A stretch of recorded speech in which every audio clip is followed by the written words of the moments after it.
안녕하십니까. 지식산업센터 전문기업 지산엔 박희성 대표입니다. 2019년 11월 4일 월요일입니다. 아침 출근길이고요.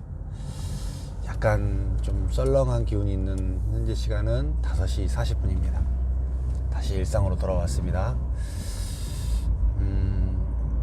오늘은 가면서 또 어떤 이야기를 해드려서 여러분들에게 조금이라도 도움이 되게 할까라는 이렇게 고민을 하다가 제가 이제 겪었던 이 시행착오를 통해서 여러분들은 시행착오를 겪지 않았으면 하는 마음을 좀 전해봅니다. 6년 전인데요. 6년 전인데 지식산업센터의 전체 면적이 분양 면적이 한 700평 거의 가까이 됐죠. 실평수가 한 400평 가까이 됐으니까요. 그것을 이제 제가 분양을 마무리를 했는데 어떻게든지 임대를 마무리를 해야 되잖아요. 임대를 마무리를 해줘야 되는 상황이었단 말이에요. 참 여러 방면으로 임대를 알아봤습니다.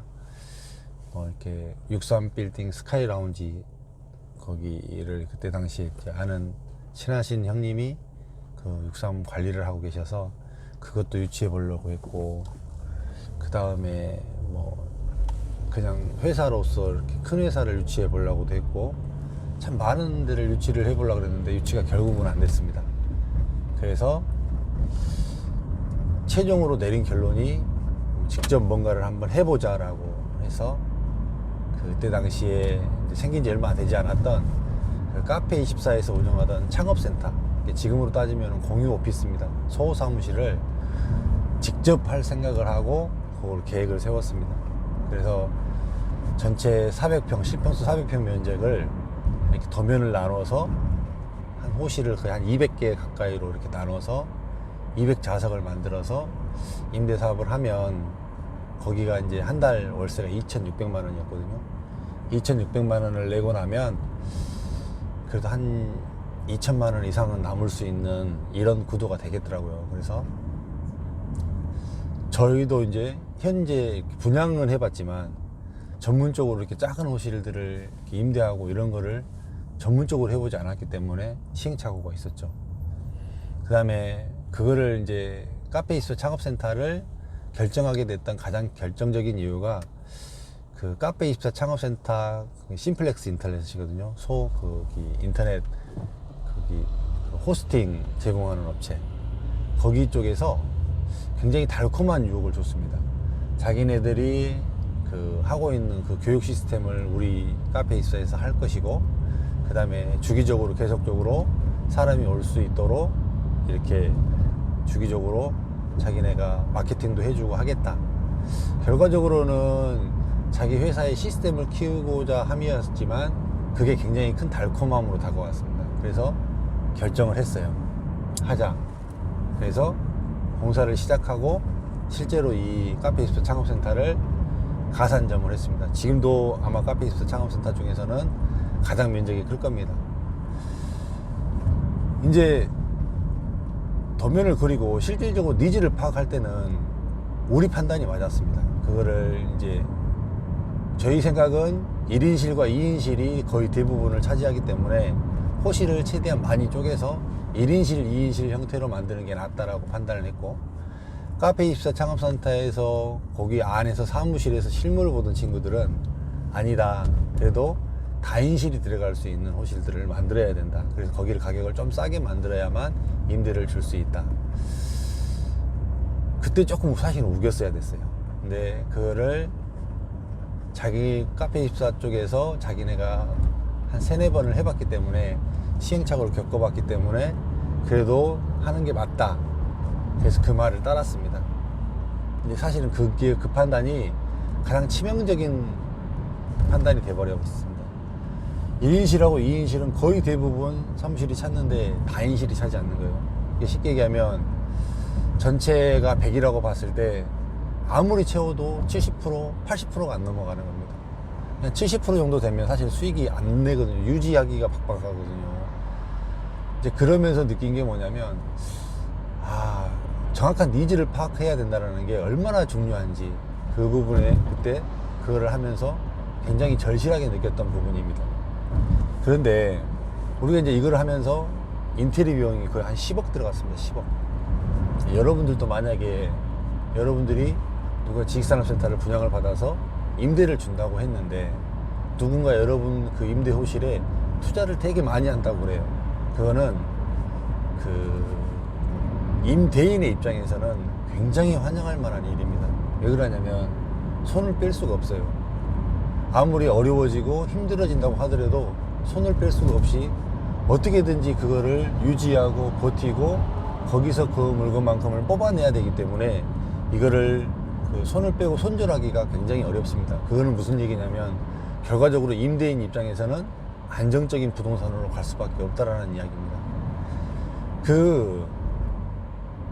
거기를 분양시켜줬던 그분은 결과적으로는 최우승자는 임대인이었습니다. 저희 법인에서는 이거를 운영을 하면서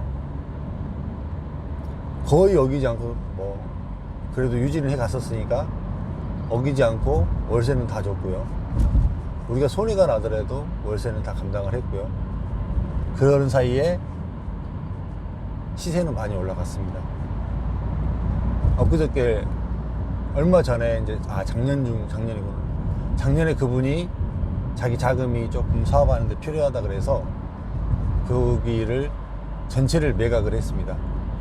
저희는 뭐가 됐죠? 벌모가 됐죠. 벌모가. 그렇죠. 얼마나 벌모가 됐습니까? 그때 당시에 우리가 그걸 맞출 때 순수 수익률을 취득세 봐주고 이런 것까지 다 계산해서 5%를 정확히 봐줘서 계산을 그때 그 역산해서 2,600만 원의 월세를 책정해 줬거든요.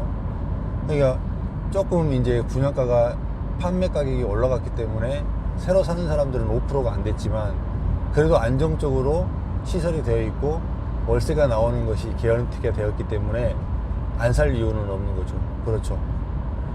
그분은 6년 동안 순수 수익률 5%, 그러면 65, 30% 자기 자금 비율로 봤을 때 그때 당시에 한 15% 정도 됐거든요. 그때 금리가 높지 않았습니다.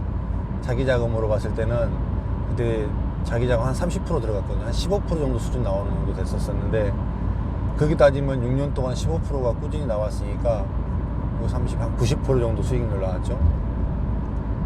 그거는 꾸준히 받았던 수익이고 이제 이분이 팔면서 시세 차익이 10억 났습니다. 10억. 6년 만에. 이게 법인이기 때문에 세금은 냈죠. 20% 냈기 때문에 뭐 그래도 순수하게 남는 돈은 뭐 그래도 7, 8억은 남았겠죠. 결과적으로는 잘 선택해서 많이 투자한 임차인을 만남으로 인해서 저희 법인은 아직도 뭐 처음에 들어갔던 10억을 인테리어 비용을 제가 봤을 때 회수 못합니다. 회수 못해요. 제가 운영을 하다가 결국은 그래서 매니저한테 맡겼던 건데 회수하지 못하고 최종 승자는 임대인이 되었던 겁니다. 그러니까 이런 물건을 초이스를 해야 됩니다. 이런 물건을. 그래서 있는 사람들이 그런 물건들을 초이스를 하는 겁니다. 예. 약간 조금 이렇게 지식산업센터에서도 좀 좋은 기업체가 이렇게 들어오고 임차인으로 들어올 수 있다고 하면 굉장히 좋은 물건이 순식간에 되어버리는 거예요. 근데 더더군다나 지식산업센터에서 만약에 이렇게 또 이런 물건을 만약에 큰 대기업이 만약에 선택을 했다고 치면 정말로 상가보다 더 좋은 상황이 되는 거죠. 그때 우리가 그 가산동 대성 딕펄리스에서 있었을 때 되게 큰 기업이 누가 들어왔냐면 앱손이 들어왔습니다. 앱손이 지금은 이제 정확히 만 5년 하고 원상복구하고 나갔는데 앱손 같은 경우도 괜찮았고요. 아직까지도 있는 두 개층 쓰고 있는 BC카드도 있습니다. 그런 회사 같은 경우는 지금도 그 두 개층 중에 그 분양시켰던 거기 임대료 받는 분들은 지금까지도 단 하루도 옮기지 않고 받고 있습니다. 이런 물건을 임대사업을 하시는 분들도 있어요.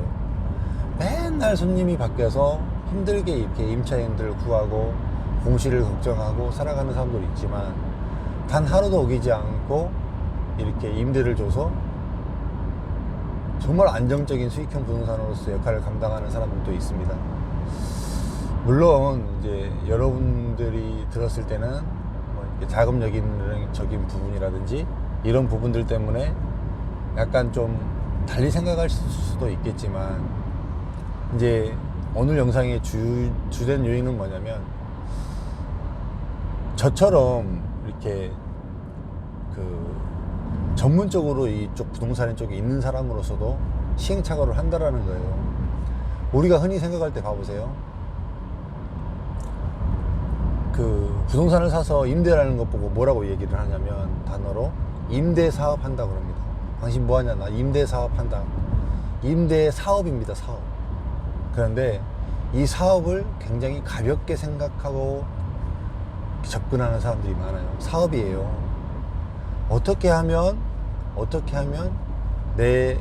내가 산 부동산에 임차인을 잘 들일 수 있을까? 내 임대 사업을 잘 할 수 있을까에 대한 심도 있는 고민도 해보지 않은 상태에서 임대 사업을 쉽게 생각하고 뛰어듭니다. 저는 요즘에 보면요, 막 사람들이 꼬마 빌딩 하는데 과연 그거에 대해서 생각들을 많이 해보고 사실 하는 건지 어쩐지 나는 모르겠어요. 그 수익이 날까요? 물론 가격이 올라가니까 뭐 가치적인 부분들만 따져서 그렇게 간다고 치지만, 이렇게 정작 지금 대한민국에서 이렇게 자영업자들이 창업하기가 너무나 어려운 상황이거든요, 지금. 그렇게 된다면 이렇게 조그마한 상가, 근생 같은 거, 이런 것들은 정말 어려운 상황에 빠질 수 있어요, 지금 현재 상황에서는. 그런데 그런 것들을 굉장히 간과하는 부분들이 많다라는 거예요. 이제 잠깐 이야기하는 것 도중에는 조금 더 이렇게 임대사업 하는 부분도 심도 있게 생각을 하시고, 이 지식산업센터로 다시 돌아와 보면 지식산업센터 중에도 잘 물건을 만들어내면, 잘 물건을 초이스를 하면 충분히 정말로 좋은 부동산으로서의 역할을 감당할 수 있는 이런 여건이 된다라는 겁니다. 이해되시죠? 이 정도 좀 파악을 하시고 좀 심도 있게 조금 더 내가 임대 사업을 하려고 했을 때는 좀 더 깊이 있게 생각을 하시고, 이 물건에 대해서 좀 더 깊이 있게 보시고, 주변 여건도 파악하시고, 여러 가지를 정말로 많이 고민하셔야 됩니다. 많이 고민하면 할수록 여러분들에게 득이 되면 득이 됐지 손해날 일은 없습니다. 절대로 누군가의 이야기만을 듣고 판단하지 마세요. 누군가가 그거를 만약에 팔려고 하고 분양을 한다라고 했을 때는 분명한 것은 여러분들에게 듣기 좋은 얘기만 한다라는 거예요. 어저께 혹시 제 유튜브에 하남 미사 쪽에 영업하는 친구가 그 댓글 달아놓은 거 있습니다. 그거 보시는 분들 혹시 있을지 모르겠어요.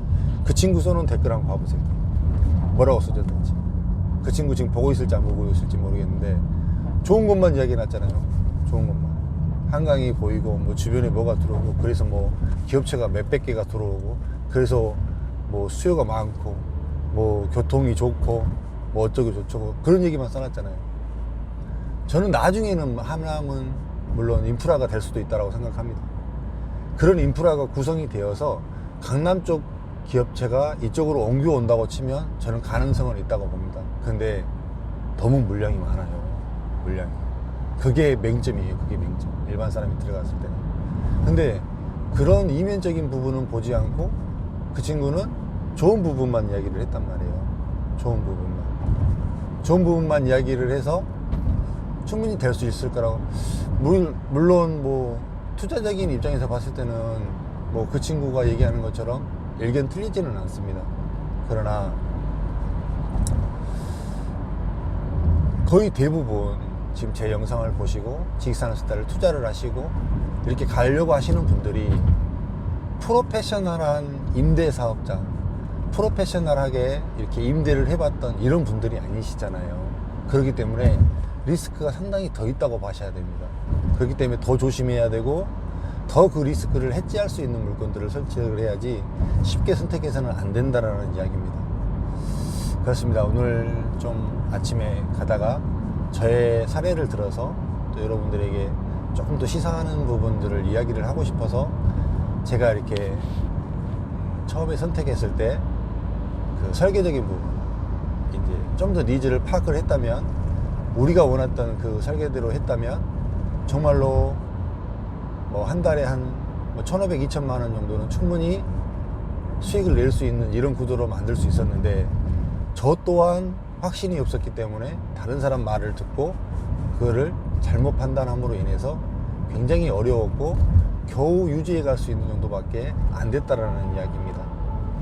판단은 여러분들의 몫이고 판단은 여러분들이 직접 하는 겁니다. 누구에게도 그 원인을 돌릴 수 없고요, 누구에게도 그거를 잘못됐다고 이야기할 수가 없습니다. 그렇기 때문에 잘 선택하시고 잘 보셔야 된다는 것입니다.